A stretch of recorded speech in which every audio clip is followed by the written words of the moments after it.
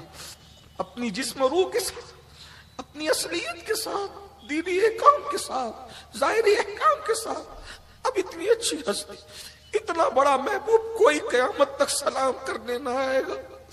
مولا حسین نے نانا کو الوداع کہا، الفراق الفراق یا رسول اللہ، الوداع الوداع یا رسول اللہ۔ اور اس کے بعد مولا حسین پچھلے پیر اپنی پشت کو حضور کے روضے کی طرف کیے بغیر پلٹتے رہے اور نانا کے مزار کو دیکھ کر سباتے رہے۔ ام المومنین سیدہ ام سلمہ گھر میں موجود ہے۔ حضور کی ازواج میں ام المومنین ام سلمہ صرف ایک بچی ہوئی ہے، باقی ساری حضور کی بیویاں پردہ فرما چکی ہے۔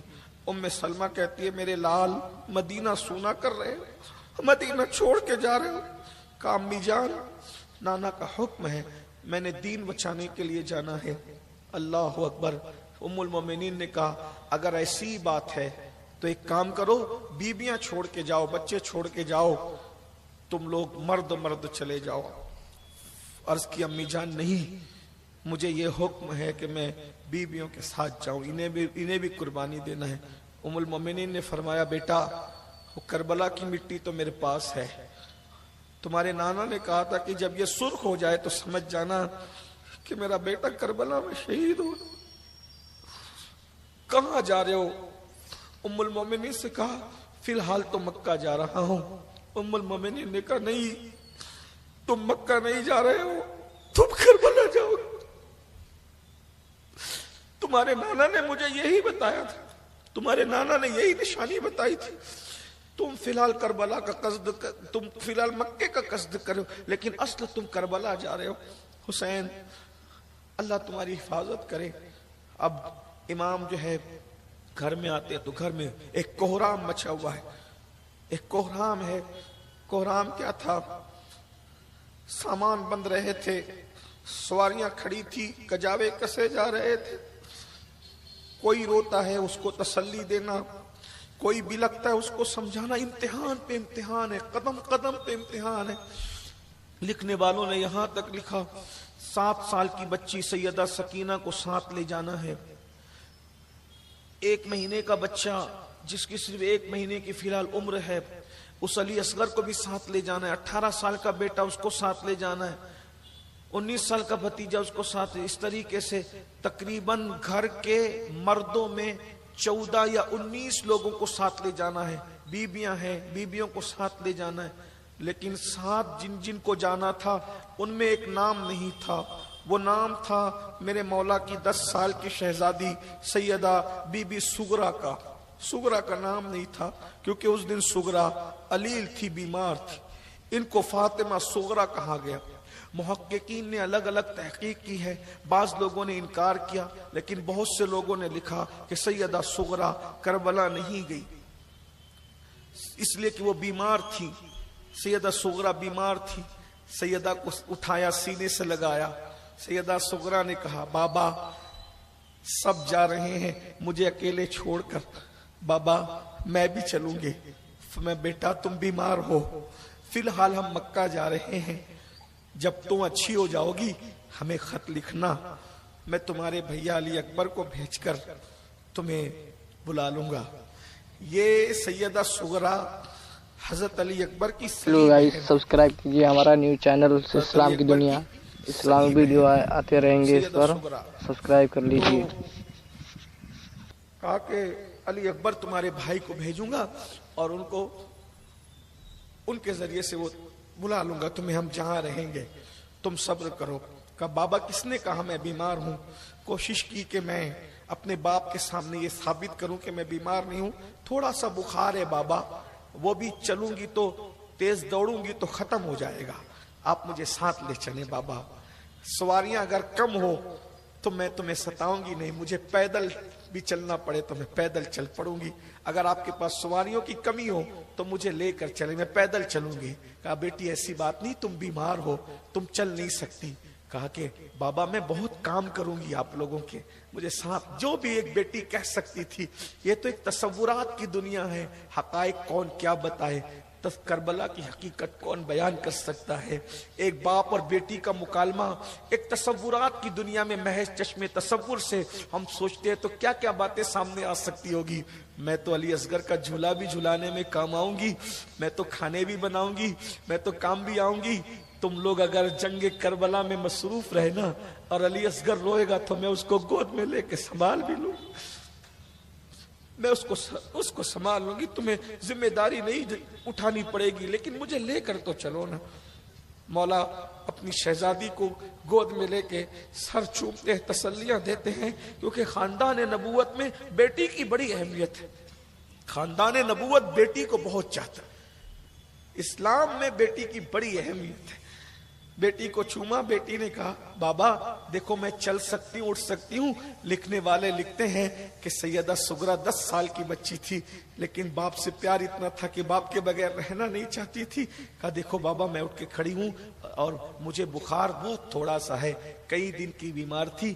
پوری طاقت کو اکٹھا کیا، سغرا اٹھ کر کے کھڑی ہونے لگی. جیسے ہی کھڑی ہونے لگی دھڑام سے نیچے گر گئی. لکھنے والا لکھتا ہے کہ بیماری جیت گئی. نبی کی سغرا ہار گئی، سغرا ہار گئی. بابا نے کہا بیٹا ہم تمہیں بلا لیں گے، وعدہ کرتے ہیں، خط لکھنا، جب اچھی ہو جاؤ تو خط لکھنا، ہم تمہیں بلا لیں گے. اور اس کے بعد اب اٹھنے کی بھی طاقت نہ رہی. ایسے میں